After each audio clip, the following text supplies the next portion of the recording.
strategic partnerships at Big Cabal Media. I am the one that hunted Osahon down and asked and made very compelling arguments for why EcoBank should be on the Jollof Road trip. I'm very good at compelling arguments and finding ways that partnerships between Tech Cabal Zikoko or our Cabal creative element can work and mutual satisfaction for all parties. So that's what I do. Great. Thanks, Chidi. And Fuad? Hi, Osama. Okay, so I work as head of content at Big Cabal.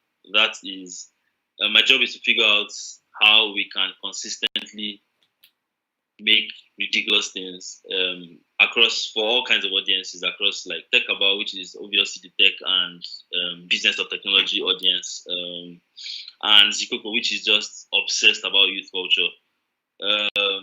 So yeah, I think Chidi already said most of it, but let me also add that Zikoko and Tech Cabal, very interestingly, are mostly like primarily driven by audience needs.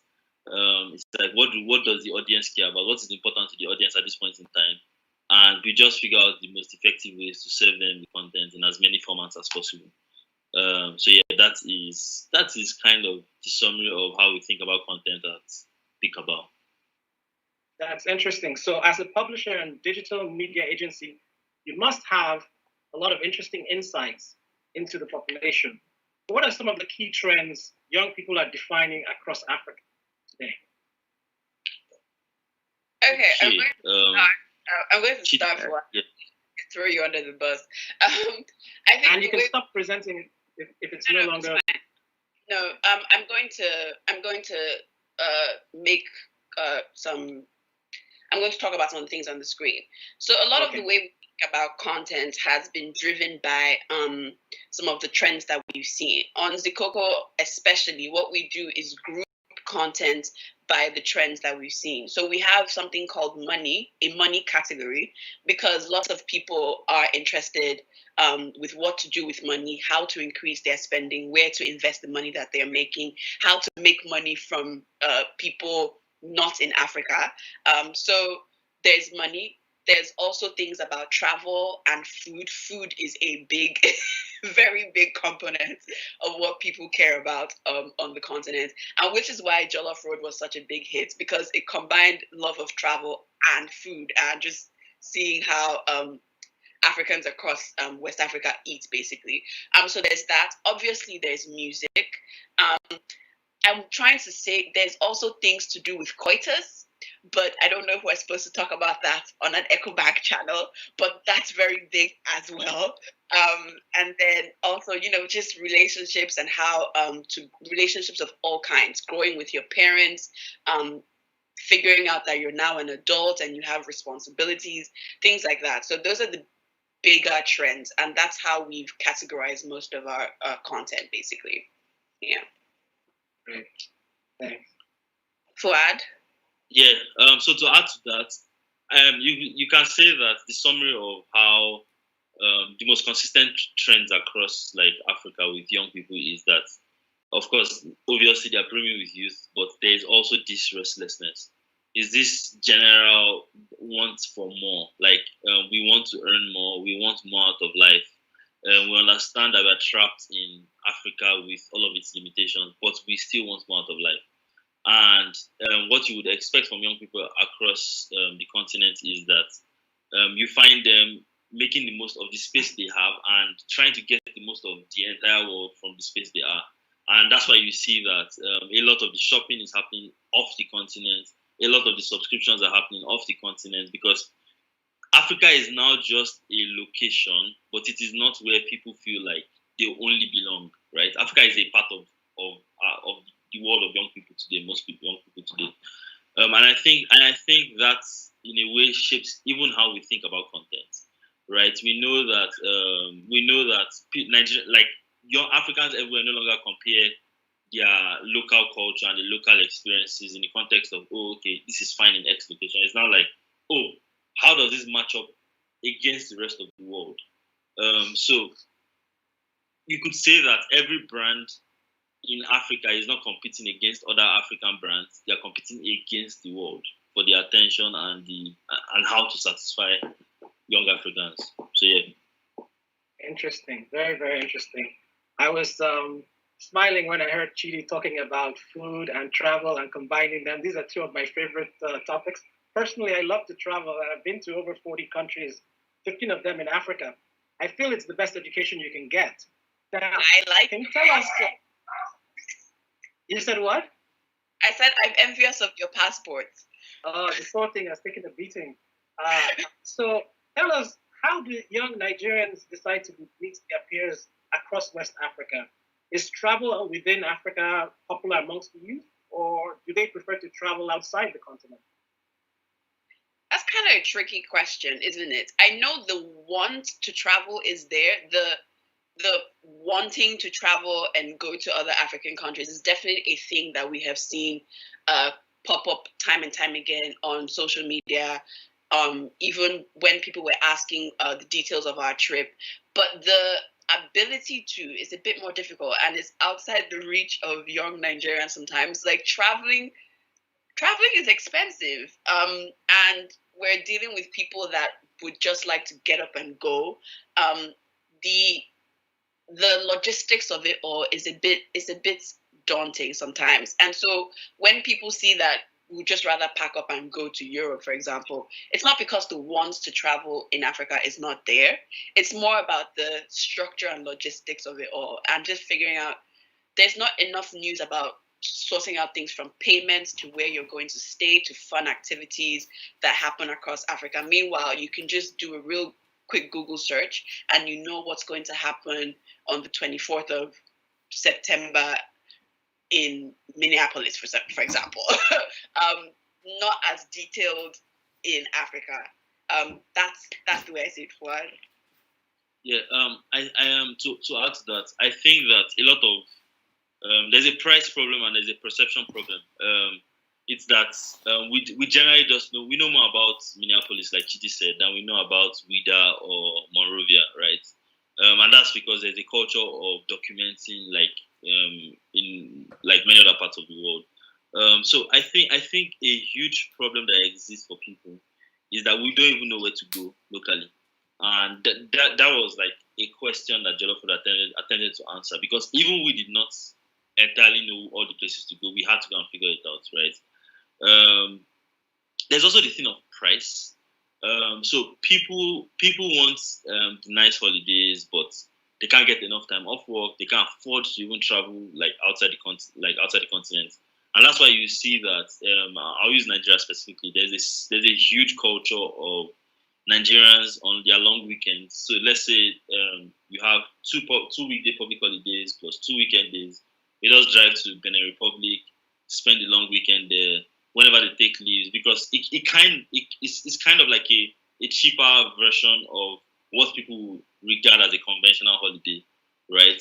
So it is growing and it holds a lot of promise, but I think that what will make it like grow more rapidly is fixing the logistic problem that Chidi mentioned. There's a price problem. That we also know that, like for young Africans, like credit is a problem, right? Anytime we want to pay for anything, we have to pay all at once, right?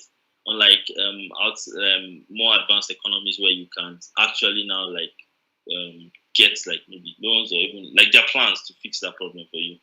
And then there is also just information, like where should people go? So yeah, logistics, price, and just information.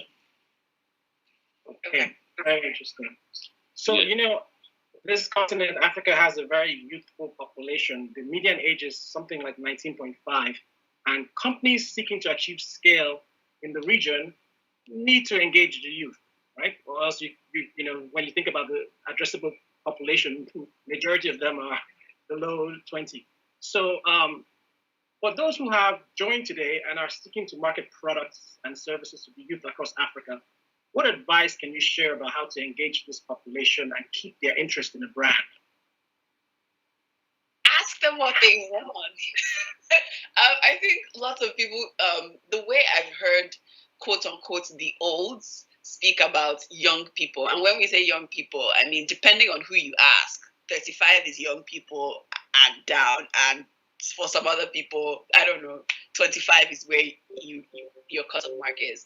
But the way we do content, even for Zikoko especially, is we ask our audience, like, what do you want to read? What do you want to listen to? What is interesting to you? We're always having surveys at some point, and that informs a lot of the content that goes out.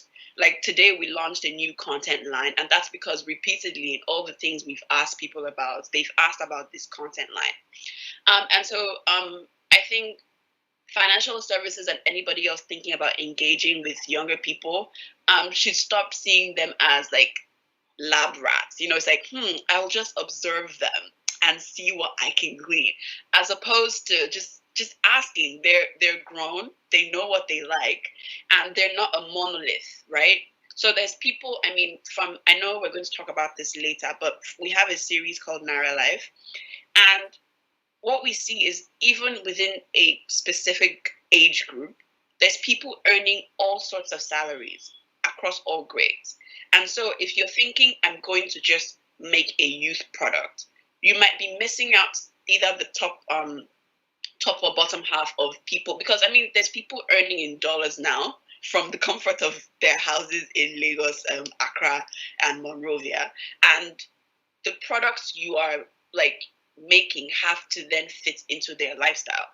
You can't just sit back and be like, let me just observe, I think. So my biggest answer would be actually speaking to them as actual human beings instead of as lab participants, I guess. Yeah.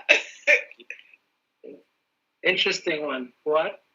Yeah, so another interesting thing that is becoming more mainstream is that people like quality is no longer just a measure of how people choose the brands that they engage with. It is no longer just about quality. It is now how do the values of this company align with my values as an individual, right?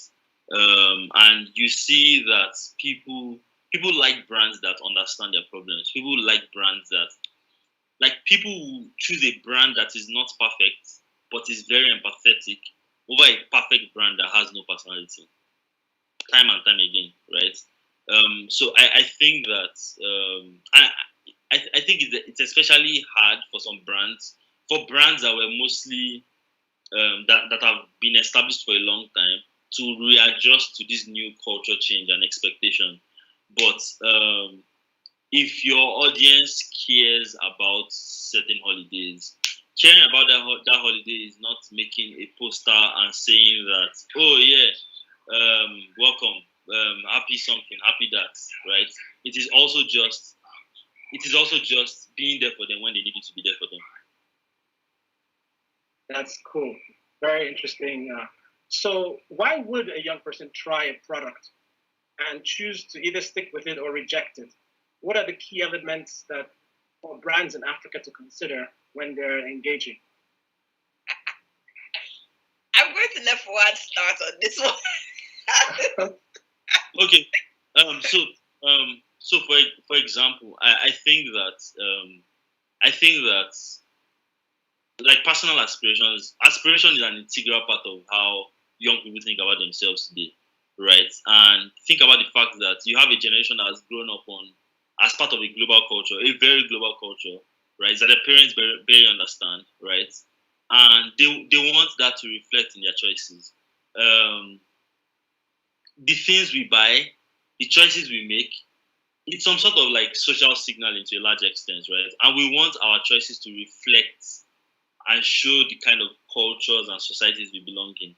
So people would decide not to choose a certain brand simply because it doesn't look good for their social groups, right? People, even though the brand is great, there is nothing wrong with the brand, but it is just bad social signaling for them. So that means that brands have to create a new perception of themselves, because it will now help young people choose them, right? So I think that is one of the single biggest factors that determine how people choose what brands to engage with. It's like, oh yes, quality is one thing, but how does this thing align? Like, where does this give me? What type of social standing does this give me aligning with this brand? And also, I think just recommendations.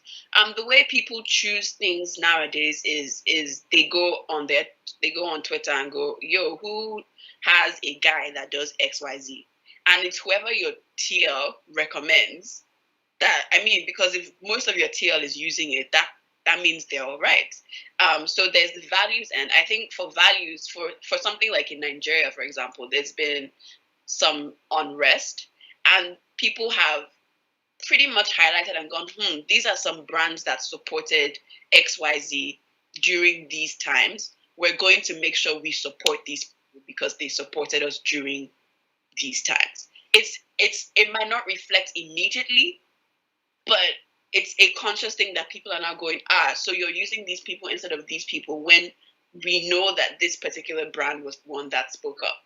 It's a thing that we are going to start seeing recurring for a lot of things. There are people that will refuse to use something simply because the CEO or somebody prominent or the brand itself is not seen to be women friendly. Do you get what I mean? Or they say something that you know for a fact that they are pretending to be women friendly, but the things that their press releases say suggest that perhaps they don't know what this thing is about. So a lot of value, like there's a lot of value driven consumption happening.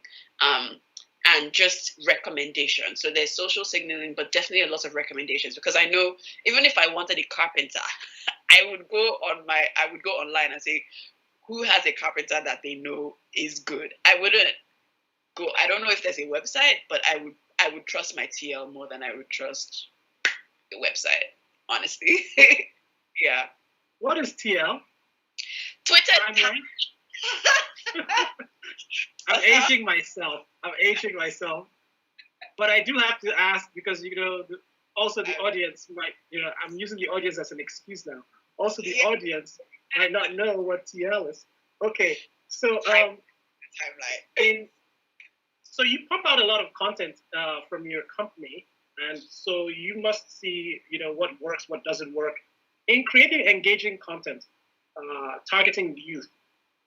What have you seen that worked, and what did not? What surprised you in your experience in putting content out there? I'm going to say how difficult it is to gain trust. And I'm saying this as a person that hasn't always worked in media. So before I worked in media, I used to be a tax consultant. I then upped and decided to try something different. But seeing it happen in real time, a few years ago, Zikoko wasn't as popular or as on the tongue of people as it is right now. And there was a lot of just building the trust and doing the work, even though nobody is actually talking about it. So there's lots of, we like it. If we like it, people like us will like it, and let's just keep doing it until they do. Which is kind of what happens and what maybe brands who are not in media don't have the time for or the range for, because you usually have KPIs where you're like, you have to get to 50,000 engagement XYZ by March. But for you to get to something by March, you probably need to have started the engagement and the work probably 6 months ago. And so a flash sale or a flash something will get you some engagement, but won't get you sustained brand love. And I think finding out how difficult it was to build that trust has been pretty enlightening on my end. Because before I was on the other side, and just like, you write cool things and people will come to you. But seeing the strategy behind all of that has been pretty interesting. Yeah. Okay. So now let's talk about Naira Life, where you feature stories about young people and money.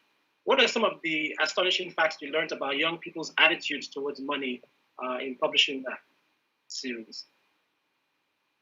I think the first thing is that we don't understand money, right? We don't know how it works. Growing up, for most young Africans, you realize that parents don't allow you to engage with money, right? They don't share their money problems. So you grow up and you just assume that your father and your mom are the richest people in the world until you run into other people that clearly have more money than your family. And then you now start to realize, oh wait, like like it's like you're confronting a new world, right?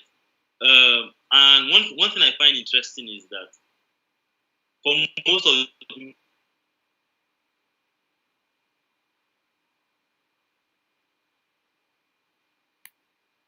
I think we have a bit of a connection challenge.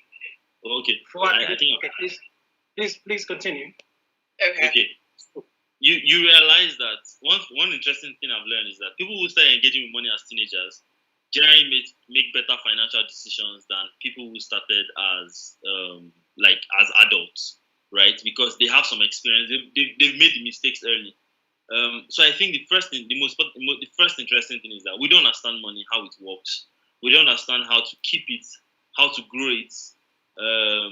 So, for example, now people are obsessed with saving, right? And many people don't realize that saving your money is not essentially the safest thing to do with all your money, right? So I think that there's a huge gap that is almost impossible for one block to fill, and that gap is the education gap. Like people just don't understand money.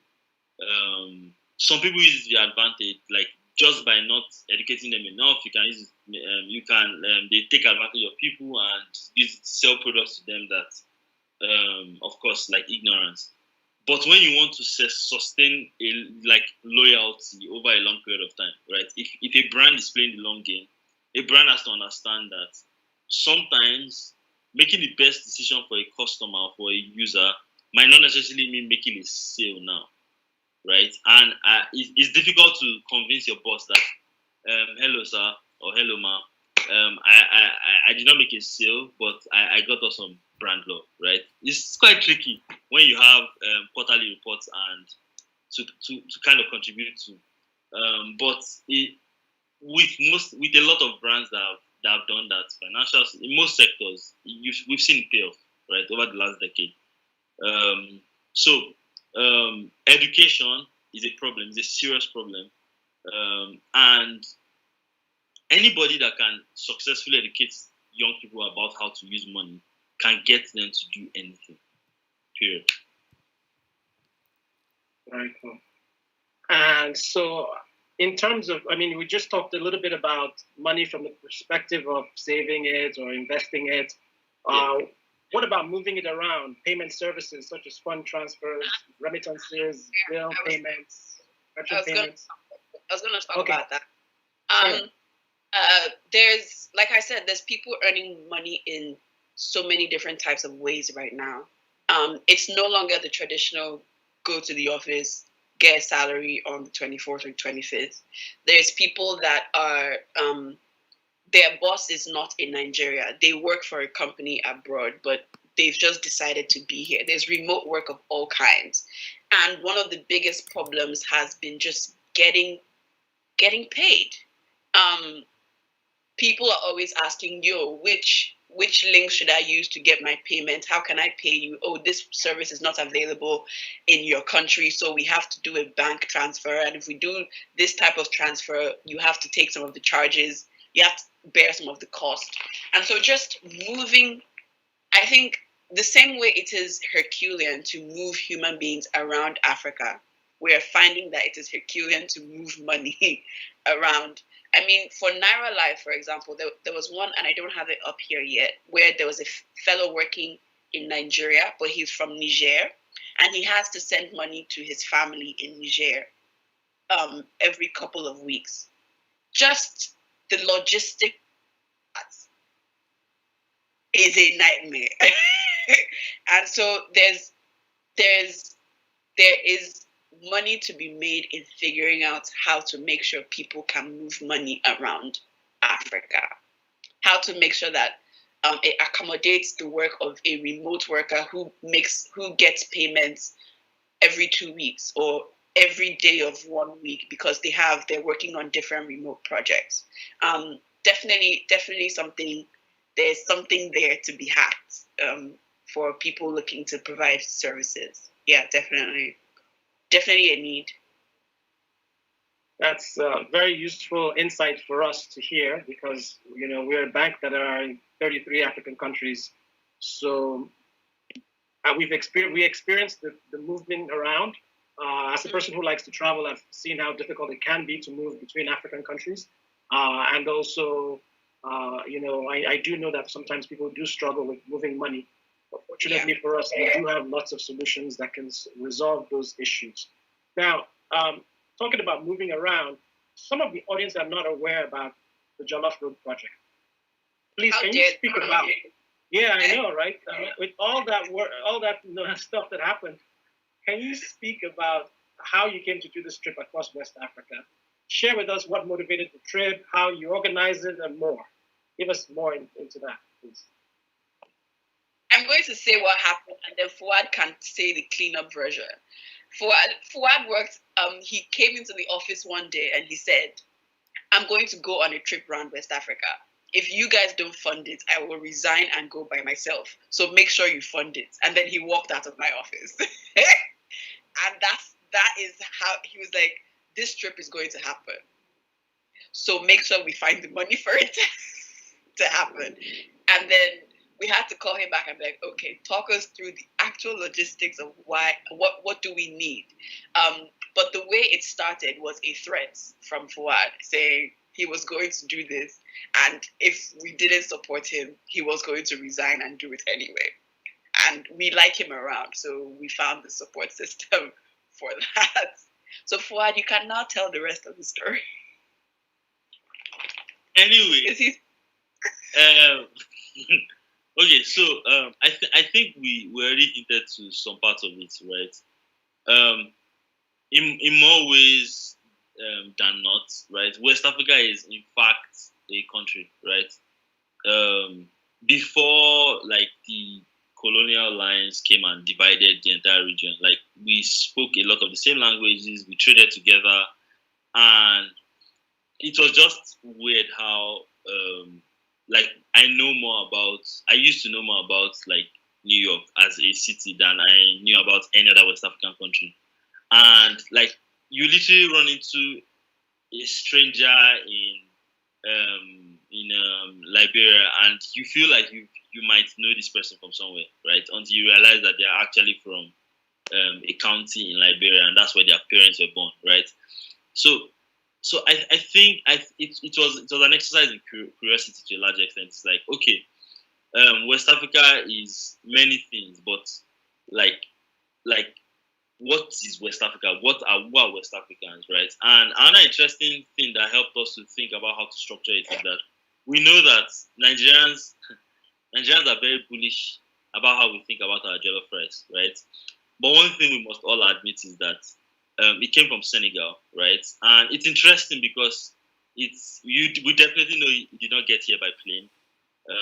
So the question for us was, jollof rice traveled all the way from Senegal, the farthest mainland country in West Africa, all the way to Nigeria, across West Africa. And for us, it was like, what else traveled? So it was basically trying to find patterns and find the ways we are alike beyond just our food and jollof rice. And that's literally why it's named Jollof Road. Jollof Road is basically the way silk traveled across Asia and the Middle East, and it's like, oh, okay, yes, Silk Road, right? So it's like, oh, yes, Jollof traveled, and we named it Jollof Road, pretty much. Very, very, very interesting. So, audience, please, if you have questions, you should start putting them in on the Q&A. There's a Q&A, show Q&A box on the menu. So please, if you have questions, please put them in there because we will be taking questions soon. All right, so let's get even further. I'm actually interested. This is a very fascinating trip. I like jollof rice, and I'm not going to ask you which one is the best one because we already know the answer to that question.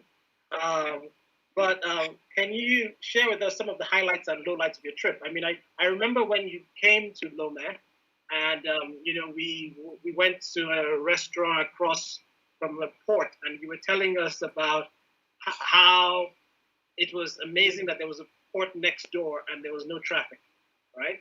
And that port actually does more in terms of containers, apparently, than the one in Apapa in Lagos.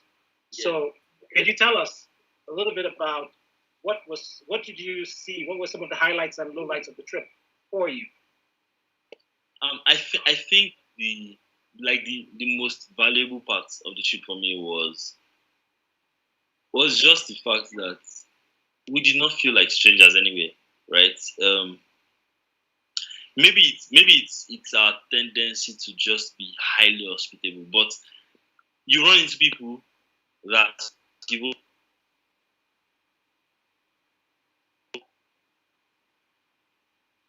Seems like we have a connect. Okay.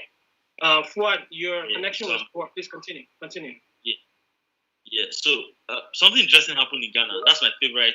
My one of my best moments. Something interesting happened in Ghana where a random stranger, never met him before, never heard of him before. He just sent me a DM on Twitter and he said, "I know you don't know me, but someone is organizing a party in Accra this night, and I want you to show up." And we were like, is this the day that we go missing? Anyway, we showed up for the party, and it was a Ghanaian who organized an Independence Day party for Nigerians in Ghana, right? And invited all our Nigerian friends, and that's how we ended up there. And it was just complete strangers arguing over jollof rice, arguing over electricity, like having the time of our lives. And I still like checking with some of the people that were in that room that night, and that is easily one of their best nights ever. I think that was the highest point for me. There were other high points, but everything was just a reflection of that in a sense. Something interesting again. I mean, like it might look like a low point, but it wasn't actually a low point. And the low point is that we had to, it was not even when I fell sick or when Turkey fell sick. It was when we had to travel from Guinea to Guinea-Bissau, and we had to sleep in the bus. But something interesting even happened that night. In the small town where we were, there was only one kiosk that was so bright and so lit. And we entered into the kiosk, and there was this guy, his name is Abdul, and he's like 23, and he speaks French, and we speak English, and our internet was bad. So we're trying to buy noodles, and he just hands me his phone, and he's like, "Yeah, talk." And we're using Google Translate basically. That was an unexpected moment because it was in the middle of nowhere, and we made a transaction. A transaction happened, right? And that just made me feel so good. Yeah, and he kept his shop open for us for an extra hour just so we could charge our stuff. So yeah, best guy, Abdul. That's I don't even know. I can't even say if they were low moments in the true sense of low moments because, yeah. Okay, so we're getting some questions from the audience. One about cost of travel through West Africa. How expensive was it to travel in terms of border control? Were there any aha moments, like something unplanned that happened? You just gave one example of something unplanned that happened, but people are interested to know. I mean, I know you crossed a lot of borders, but also just the costs in general of moving around West Africa as you did in a van. Please share. So traveling across West Africa, interestingly, is not as expensive as many people think. I'll give you an example. There's this town in Senegal called Kaolack. Around this period, Muslims across West Africa travel to Kaolack for like a mini pilgrimage of sorts. And I ran into like people who live in my neighborhood in Lagos, and they told me that it was a 5-day trip from Lagos to Kaolack, and it cost them 70K, right? The entire cost of the trip, like Naira. Yeah, in Naira. And you realize that traveling by public transport is actually not so expensive across West Africa. Because the bus companies, for example, already understand how the borders work. They don't understand the borders that need bribes because there are borders that need bribes. And they all of that logistic is factored into the cost of transport, right? So yeah, in fact, we ran into two Lagosians in Senegal who were also just traveling across West Africa on their own, and like that. We also got feedback on that. We realized that they were extremely frugal, and they did at least 5 or 6 countries with less than 400,000 naira, right? And that was quite interesting. So I think that cost is mostly a factor of how you choose to travel. If you do not understand the borders well, best to just use public transport, right? There are some countries where the borders are just easier than others. I think the best stretch, personally, I think the best stretch is from Lagos Lagos to Cote d'Ivoire. That's the best stretch because it is just a straight road. It is just a very smooth process, except that Ghana border. But even that is mostly just a smooth process. So yeah, unplanned moment. Unplanned moment was Gambia, and it was the border official threatening to send us back because we did not show up with cash or some weird thing, right? It felt like one of those weird moments where they were trying to be like, who do you think you are? Oh, because you think you're Nigerians. And yeah, but yeah, that ended like very quickly. But yeah, the borders were mostly smooth, as far as I can remember. Okay. And they were smooth because sometimes we had to like just buy our time, what we call bribes. I think you learn that it's about time. Like they have time, you don't, so you just buy time. What, please? Anyway. No, I didn't go on the trip, but I flew to Senegal to meet them, and cost-wise, I guess it depends really on how you like to travel. I like road trips, but I don't know if I can do this entire stretch by road. I would probably have liked to fly and to not sleep in a bus. So it probably depends on your luxury levels and how you like to travel. But there is a travel package for everybody, I think, is the important thing. A lot of these stories are still on the website, jollofroad.com, so you can go find out a few more about that. But yeah, Osama, back to you. Okay, so you talked about travel packages. It's interesting to figure out how you found the information about where to stay, what to do, how were you able to get all that? Because you went to some very obscure places.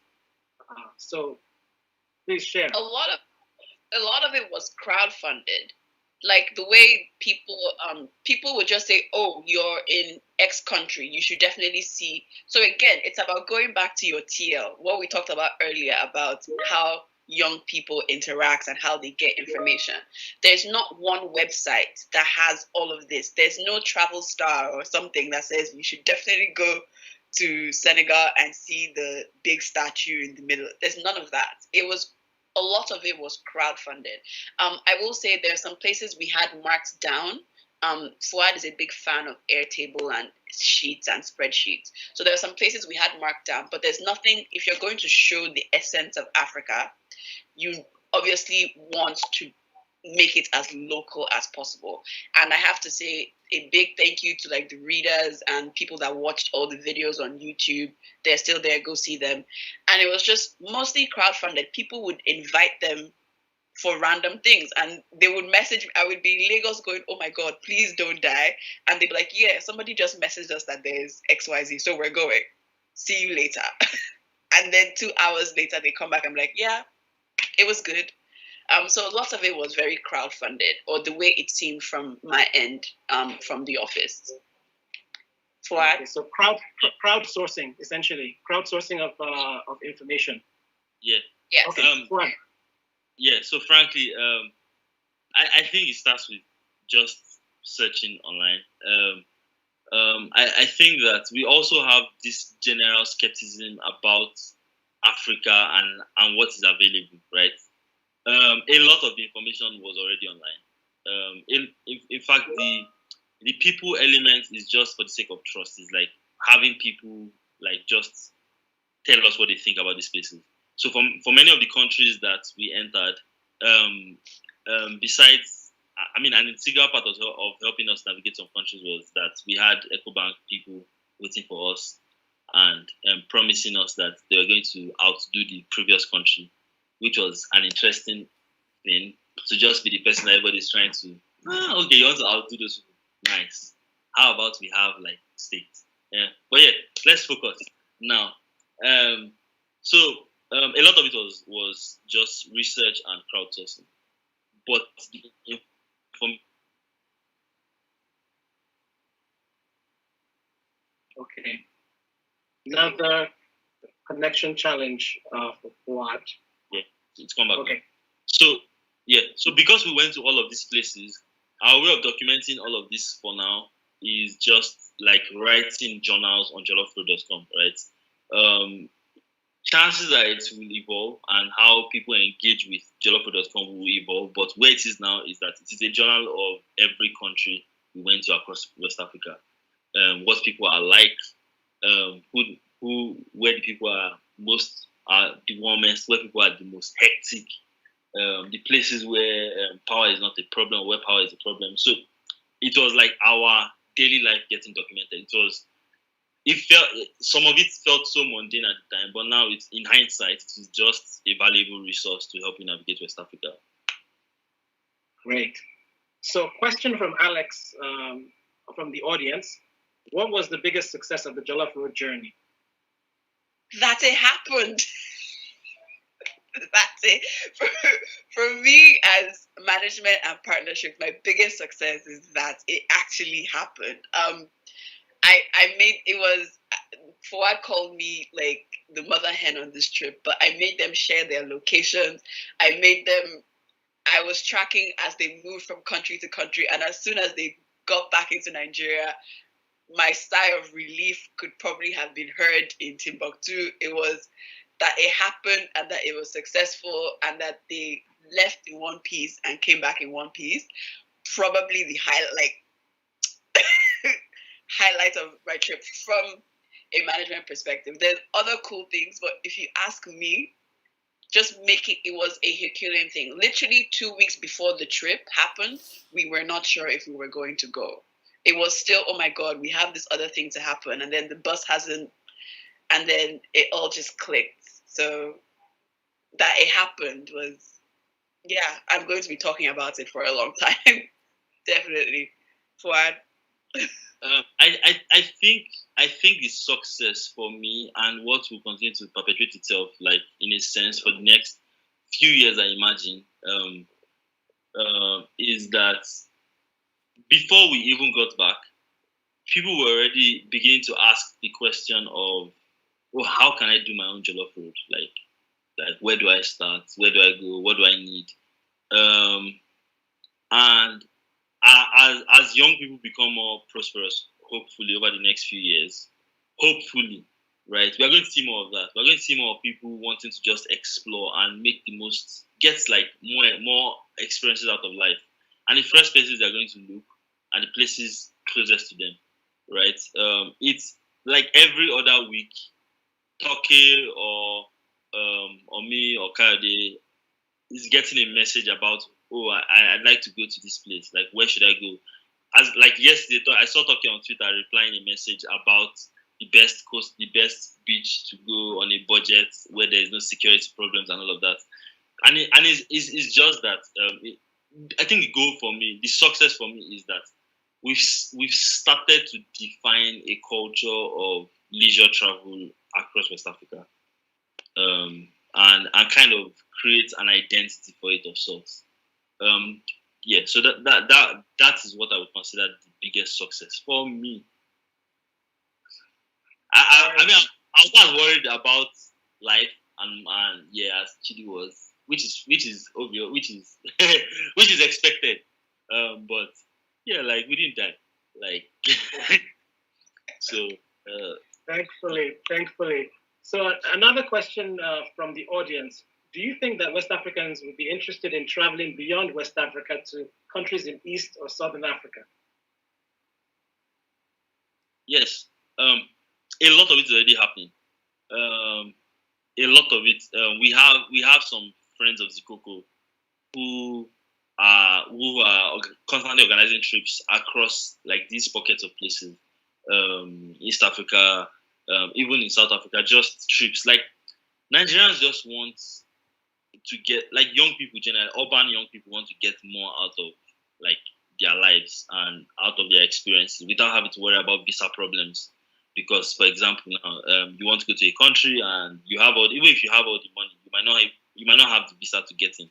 But for most of Africa, for most African countries, especially in East Africa, for example, where there is and minus ECOWAS, where there is there's an East African visa that takes you across like 3 East African countries at least.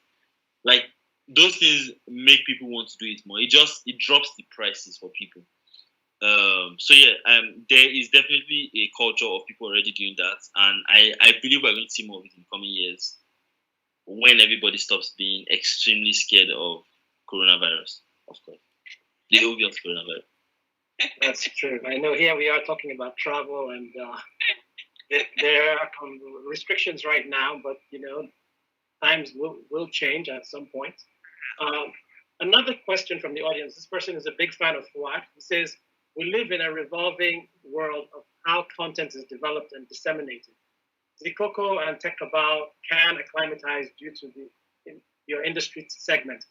How can the financial industry tap into this growth and create a dynamic youth base without losing its core value of profitability?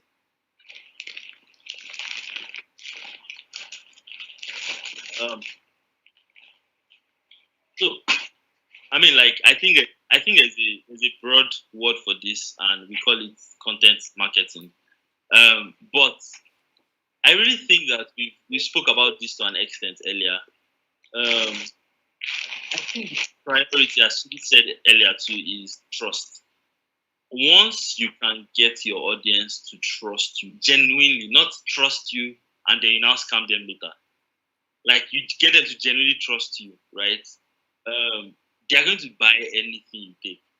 One of my favorite examples of brand trust and brand love is Netflix. Netflix on social media recommends non-Netflix shows for people to watch and tell you, oh yeah, it's on HBO. It's not on Netflix, but it's on HBO, right? When people ask them, like, oh, do you have this show on Netflix? And they're like, no, we don't have it. It's on HBO. You can watch it here, that kind of stuff. And now what that does is that anybody following Netflix knows that whenever Netflix recommends a thing for them, it is just the best possible thing that exists. In the context of financial industry and money making, I think that one of my oldest memories of my mom and the banking sector is about her taking a loan that she did not have a full knowledge of. She did not understand all the consequences of the loan. So it was like she did money rituals, and after she said that she didn't want to do it again, they said, okay, you're going to run mad after 7 market days. So it felt like she walked into a trap, right? And I feel like many customers also feel like that with financial services, especially. But I think what will make brands stand out over the next decade is trust. It's just how can we create the best possible experience for our users, and it is not just the nice banking halls. It is also just like a bank that listens to people and understands that their needs are very, very unique. Of course, on the back end of things, on the analytics end of things, if you work in financial sectors, you realize that most people are part of a subset or a group of people. But when you make people feel like they are the only ones that matter, they will just do anything for you. And sometimes that will mean educating them on what their best choices are. That would mean figuring out how to share some of the risk with them. But yeah, I feel like you understand the financial sector better than I do, right? But I guess some of that education can come from the R&D budget, which every big establishment should have. So yeah, trust. Just focus on building trust. That's a fair enough thing. Another question, and you had spoken about urban youth earlier. And there's a question about where does the rural youth, this is from Carl, where does the rural youth feature in this narrative? I'm so glad you asked. So I think that a key element of what will save our future, like what will help us secure our future on this continent, is figuring out the easiest ways to create the quickest and easiest ways to create some prosperity across even rural communities, right? It's like take for example the guy I used for example, Abdul in Kumbia. Kumbia, it took us 6 hours of mud to get to, no 10 hours. It took us another 6 to 8 hours to get to another country because we did not see towns anywhere. But this is a guy in the middle of nowhere, right? With who was using like Google Maps, Google Translate to make a transaction. And the question is that what are the ways that we can take prosperity to these places? I have a bias, but I'm pretty bullish about it. That the single most important thing that we can do for people is figure out how to get internet to the most remote places. One, because that solves the education problem. And when the internet gets there, what are the easy, like low-fi ways that we can create opportunities for people to earn more money? Because take for example, with agency banking, right? I know that there are some places in Liberia, right, where they are completely cut off from the rest of the country during the rainy season because of the mud problem in Liberia and the infrastructure problem in Liberia. But in some of these places where people are cut off, right, they can still make mobile money transactions, right? So it's like what are the ways to carry prosperity to these remote places? I think phones are going to play an integral part of it because phones are an essential part of people's lives already, and you just need to build on top of that infrastructure. And in the future, of course, there's is not the question of the internet. But I really think the priority is education and prosperity. In the question as it relates to leisure travel and all of that, yeah, like might clearly not be a priority right now because globally it's not really a mindset you expect from people not living in urban areas. People in urban areas trying to travel and look for experiences because they're trying to unplug from the hectic life, hectic city life and all of that. But yeah, I think that the priority for me with rural areas is prosperity and education. Figuring out how prosperity can get there cheaply. Thank you, Fuad. I see a question from Aisha.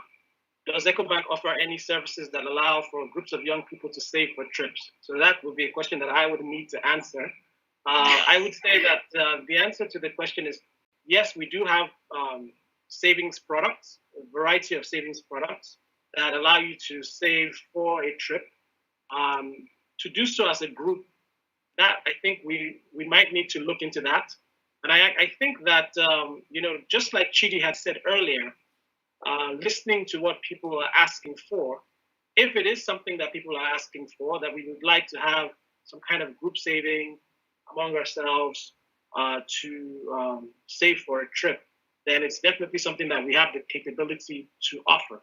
And so, watch the space for that. Then another question, this one from Cisse.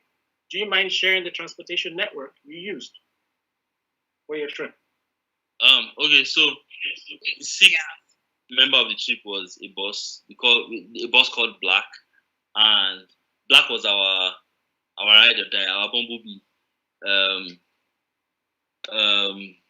And of course we traveled by road, like completely by road, except that one time or one or two times where like 3 or 4 times that we had to travel by. We had to ferry our bus across like a river or something, Guinea to Guinea-Bissau, because there's no road connecting Guinea to Guinea-Bissau. Basically, the bus was GIGM's contribution to the trip.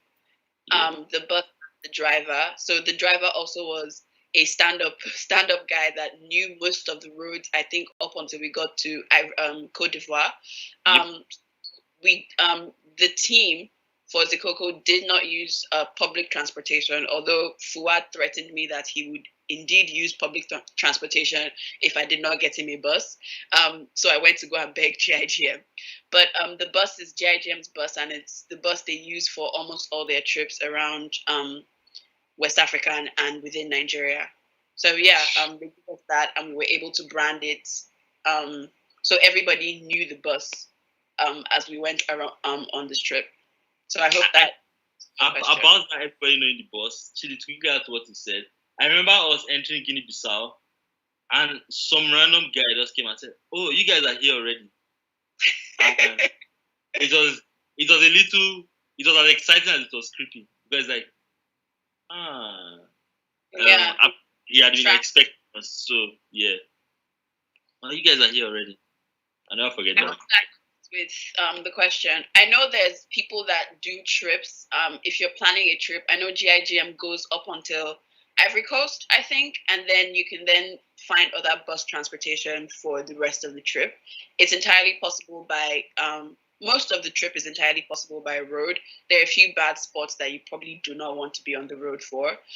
So not sure what context your question was in, but ours was a bus given to us by GIGM, but you can totally replicate the trip using local bus transportation systems. Which I highly recommend. Okay. How you like? Osama, back to you.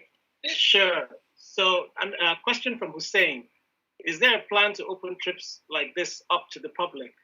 A Jollof Road, but not with only Zikoko or Tech About folks, but to the public, open to the public? We're thinking about it. In the nature of listening to people when they ask you questions, we have gotten this question a number of times. We have, and even when we were going on the trip the first time, the way it was originally planned, we were going to have people from outside the Zikoko team, but we thought, let's do it ourselves and kind of know all the possible ways in which this trip could go right or wrong.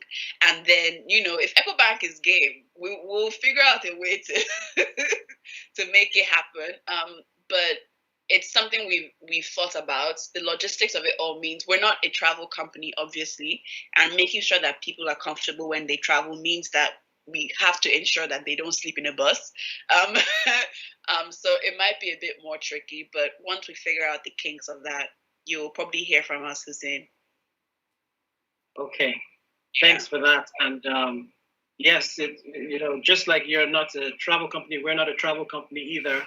But what we do provide is payment solutions and banking solutions across the whole of Africa, or should I say Middle Africa, which can be very useful. I don't know if, Fuad, you want to talk about anything you experienced in terms of making payments or handling money, because you had to handle money throughout this whole trip. Do you have any comments about that? I remember our conversation in Lomé that night, when we're talking about like the infrastructure that exists already, the financial infrastructure that exists with EcoBank, and like it was absolutely ridiculous to me that I did not already know it before, because it's like we could actually send money from I think so. I feel like these technologies, right? Because we have access to them every time, it's so easy to just assume, oh yeah, this is how the entire world works. But we were using Nigerian accounts to scan and pay for food in Liberia. I think that was the first mad part, right? Because when we entered Cotonou, for example, we're like, there's one picture here where we're excited to change money with local money changers and everything and all of that. And then we just realized that we got lazy about looking for bureau de change people to exchange the money, because at almost every border where there were actual human beings, except the remote borders, like the extremely remote ones, there was an access. There was an EcoBank ATM there. I think, and it now became a thing of like there was a constant sigh of relief, like, oh yeah, yeah, don't worry, there'll be an EcoBank ATM there, right? And then we got to the border that didn't have an EcoBank ATM, and we're like, okay. But interestingly, when we entered Guinea-Bissau, the first bank we encountered was EcoBank, and that was quite comforting, right? Beyond the fact that yeah, EcoBank sponsored this trip, and we are like saying stuff about EcoBank, that was very reassuring to just see. It was like running into your country's embassy, in a sense, right? Um, so yeah, I think the creative ways we could pay was an interesting part for us. It was because it was quite revealing. We ran into our friends from Nigeria, like some other people from Nigeria. When we ran into them in Senegal, I actually sat in the bank with them for 1 hour 20 minutes to withdraw money from Western Union, while we had just been going to ATMs and withdrawing like sport brats, right? Um, we're actually sport to a large extent, like. But I think money across West Africa is generally very, very interesting, right? I think that for us, it felt to a large extent like one currency because we just optimized for available gateway payment gateways that we could trust. So we're experimenting with agents, with money agents, with like there were ATMs everywhere, right? We just withdrew, right? And our lives were mostly easy, frankly. I feel like we did not get enough of the difficult experiences that can educate people and say, oh, don't do X, don't do Y. Because we're doing only one thing, which is just using EcoBank ATM and and swipe. Yeah. So yeah, I feel like we're a little too spoiled in that regard. So I don't know if I have any wise things to say like, oh, when you're in this country, don't do X. Oh, don't do X, right? But yeah, I really don't know what it would have looked like if we did not like have those cards, basically our debit cards. Okay. And for you back at home, monitoring everything, Chidi, what was Yeah, that experience like for you in terms of handling of that stuff? it was mostly seamless. It was all they did was make demands. They'd be like, "Oh, so we're running out of money now, so make sure you send." That make was the thing about us. that's the way it seemed from the office. It was just like, so the money you sent to us is finished. Yes, we went clubbing with these Ghanaians and we did this other thing. So we need money now, and we need to send this before tomorrow. And it's like, okay, great, cool. Um, it was. I think it was reassuring to know that. The first few times we tried it, I think our hearts were in our mouth. Did you get it? Did you get it? But after a while, it became a thing of don't stress us. Like it's a transfer. We will make the transfer. Stop. So yeah, on our end, from the Lagos end of things, it was good to be able to be sure that their biggest problem was not that they wouldn't have money for basic necessities. It would be stuff just local to the country, but money was taken care of. So yeah, Okay. Very yeah, we're pleased to see you all, to see Echo back everywhere. yeah. Our biggest problem was probably internet. I think maybe if there was a transaction that couldn't go through, it was that the local internet was was basically killing our joy. But yeah, Okay. experience. So Fuad, Emilade asked the question: did you really hold those live snakes? He thinks maybe the person probably thinks it was film trick. Did you really hold those live snakes, or was that film trick? I had a fear snake there. I had a fear snake there. I almost disgraced my ancestors, but I carried this. I'm so proud of myself. Okay. Yeah, but see, I am terrified of snakes. I don't watch if I see snake videos online, like if I watch a snake video on Twitter right now, I'm going to put my legs up on my chair because there just might be a snake under the chair. Like, what are the, like, that's how terrified I am of snakes, right? But I carried the snakes. They are ball pythons and they are mostly docile. They just eat rats. That's what they said. That's what they said. And I trusted them, right? But I carried the snakes. There's nothing anybody can tell me. Actually, pretty docile. I've been to Ouida and I've been to that temple. They're pretty chill. So if you're planning on going, you should definitely go to that temple. The priests are nice, and the snakes are pretty docile and actually feel like they want to be carried, so you'll be fine. Okay. I don't know that lion thing. No one carry this. Lion thing. The lion thing is a bit more heroic, but I would do the snakes and avoid the lions. So the lion part is quite interesting because those lions are trained, like they were raised in like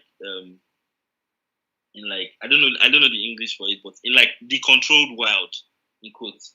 And the reason why we have to hold on to those staffs is because those are the staffs they were trained with, and they were trained that the training is that these staffs are symbols of authority, and like as long as we're holding the staff, nothing was going to happen to us. I mean, it would have been like a fun experiment to just drop it and see what happens. But those lions are huge. Those lions are very huge. So we just held on tightly. So I'm holding mine with two hands, as you can see, for obvious reasons. Yeah. A lot of people think that lions are the size of dogs, perhaps, but they're actually not. They're not. They're much larger. So yeah. All right. So, question from someone else in the audience: can you share some light on countries with less issues with visas in Africa? Again, I think you were traveling within West Africa. Maybe you can tell them about the, visa or passport issues, if any. Yeah. So across West Africa, you just need your ECOWAS passport. Like your ECOWAS passport is like your father's country. You just enter and like, yeah, I'm West African. Like, so there's very little problem across West Africa. I also know about East Africa. There's an East African visa that gives you access to I think Kenya, Uganda, and Rwanda.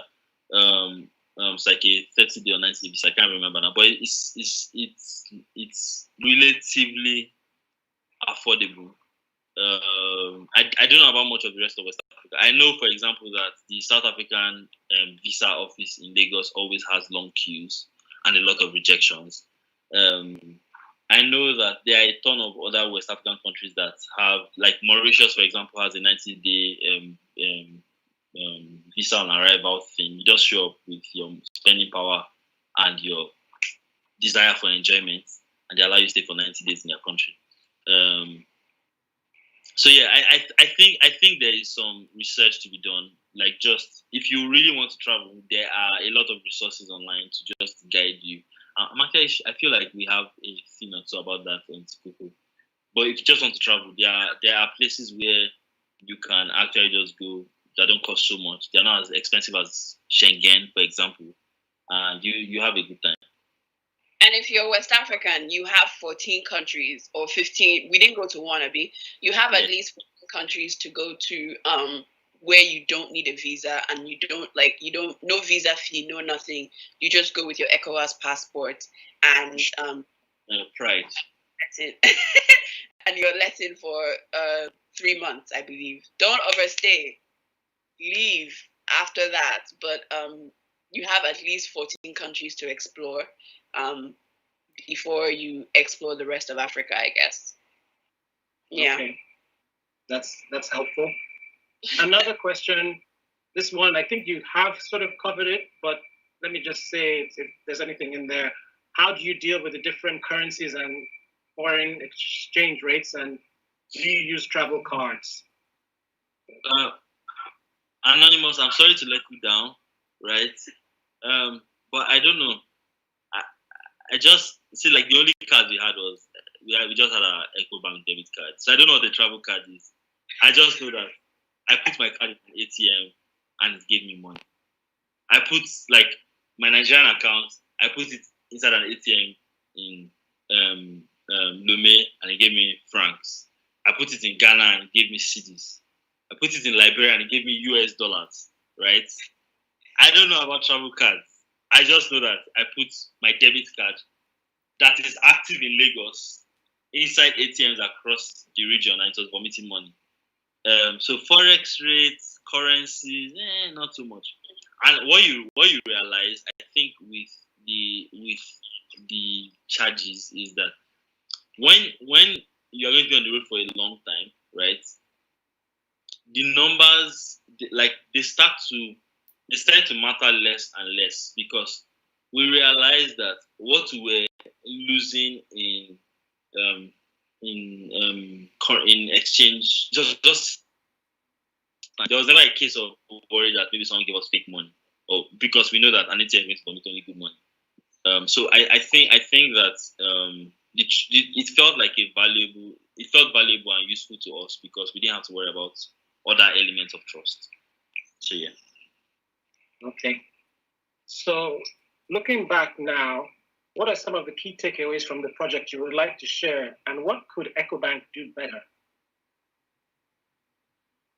I think Osama, I feel like TD has things to say, but I feel like the one thing I've been saying is that, like,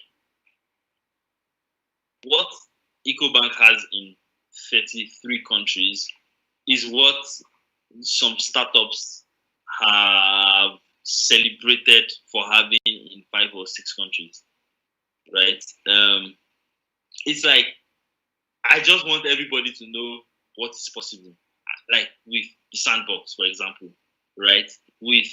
I know someone just yesterday, one company just celebrated that they're about to launch transactions from Nigeria to Ghana, right? And like that already exists. And I feel like the key takeaway is figuring out the ways to get people to understand what is possible, right? People want to buy books from Senegal or pay for things in Senegal. Like, what are their options? I think it's a lot of it's speaking to the audience in this language, not in the language of the best bank across Africa, the most distributed bank across Africa, but the language of, you want to send money to Senegal, done. Like, you realize that they don't even care about where you are. They just care that they have a need and it is met. I think that key takeaways is that the demographic is very restless. It's a very restless demographic with a lot of aspirations. And I think one thing that's important for Access Bank, beyond just even like serving them, providing financial instruments for them and all of that, it is understanding what those aspirations are and finding a way to communicate those aspirations, like EcoBank's offerings, to them with those aspirations. A good example is someone to organize group trips and savings plans. That feels like a very, very, very small like feature tweak. And it is the underlying infrastructure is probably just basic tech for the IT team at EcoBank. But for the person who can now save as a group, it is everything, right? So I think there is a trifecta there with the product teams, the customer support teams who are constantly receiving all the feedback, and the marketing team who are constantly telling people, oh, these are the new things that we have, these are the things you should try. Yeah. All right, and Chidi? A lot of the same. From my end, from the partnerships end, when we were doing this trip, it was okay, map out all the countries we're going to go to, and then what do we need? We need a bus, we need money, we need blah. And so for us, when it came to the money bit, what I did was I went on all the websites of a lot of financial institutions, and I went, where are they located? And we had, like, I still have that diagram. EcoBank was in all the countries we wanted to go.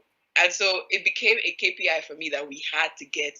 I mean, you know this more than everybody. And now that the trip is done, I can be shameless and say, like, we came to EcoBank a couple of times, and this took a while before we were like, you guys are literally everywhere.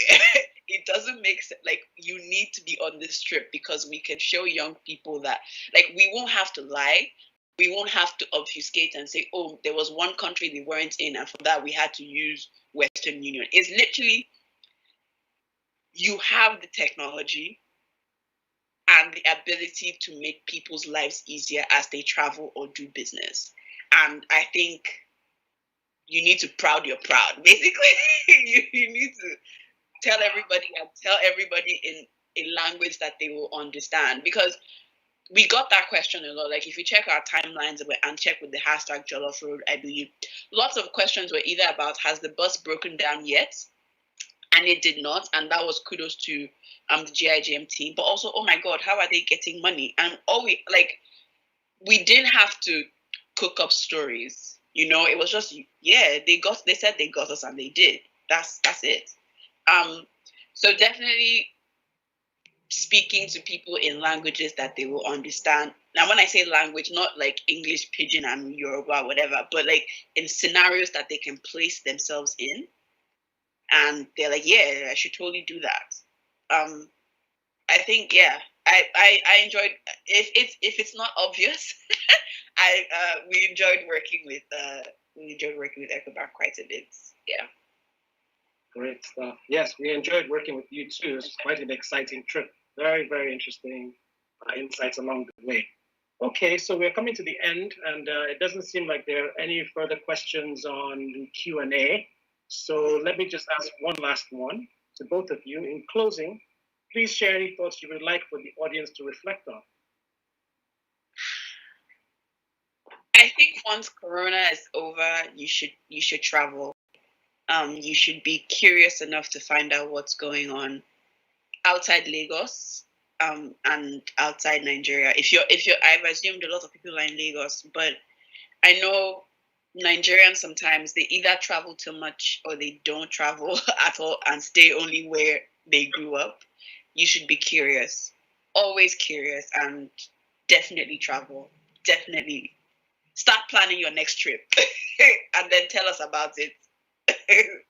Yeah, it's not a reflection thing. It's just find out what you're curious about and another country and find out how they deal with those things. Definitely travel, please. That's it for me. Fuad. Okay. I think for me it's that there is really no better time for us to begin to understand who we are, and this is not as one of those like very deep and woke things of who I am, like emo tepish stuff. It is just understanding that like the only people we truly have is us, and the first step is just understanding our neighbors and understanding the opportunities that exist here. I've run into in the past few weeks. I've run into a lot of Lagosians who have said that they don't mind relocating to Ghana, right? And you realize that for some people, migration is never a question of looking for greener pastures. Like, it is just a question of like just living a better quality of life. And by understanding where it exists, like in Africa, across West Africa, we find that it is even cheaper in some cases than the entire logistics of having to leave the continent. This is not a deterrent from Japa, just so we are clear. It is just that Jayopa. It is just that you just realize how much you do not know when you start to just explore these places. I just saw an interesting question. Oh yeah, about the language gap. Sure, speak to it. Okay, so I think this was jarring. This was extremely jarring. It was jarring because we had Tosin on the trip who speaks better French than English, even though she was born in Ibadan. But it became evident how jarring it is when we went to Guinea-Bissau, where the only thing any of us knew was obrigado. I I think language is clearly a. What? You said? For context, Guinea-Bissau speaks Portuguese, right? Yeah. So I think that we actually communicated, right? Communication happened. Business can happen across West Africa, even with the language barriers, because it has been happening for decades. We have a lot of people that come from Mali and Niger. If you have family who used to sell stuff like in market, sell fabrics, they've traveled to all these countries where people speak French and all of that. So I think that some work has been done, but I think that even just coexisting and understanding our neighbors, we realize that once we say the most important things that need to be said, we can still have a good time with each other, even when we don't understand each other's language. And it happened over and over again. People actually turned in a French-speaking country and did nothing. So I think there are some parts that yes, Google Translate can solve. There are some that is just basic human decency and hospitality, just covers the rest. So yeah. Great. I just saw a threat, but I'm going to just pretend I did not see it. Yeah, that's fine. Okay, so I think we've come to the end of this, this discussion. And I would just like to thank you both for giving up some time to engage the audience on these topics. So thank you, Chidi. Thank you, Fuad, for your participation today.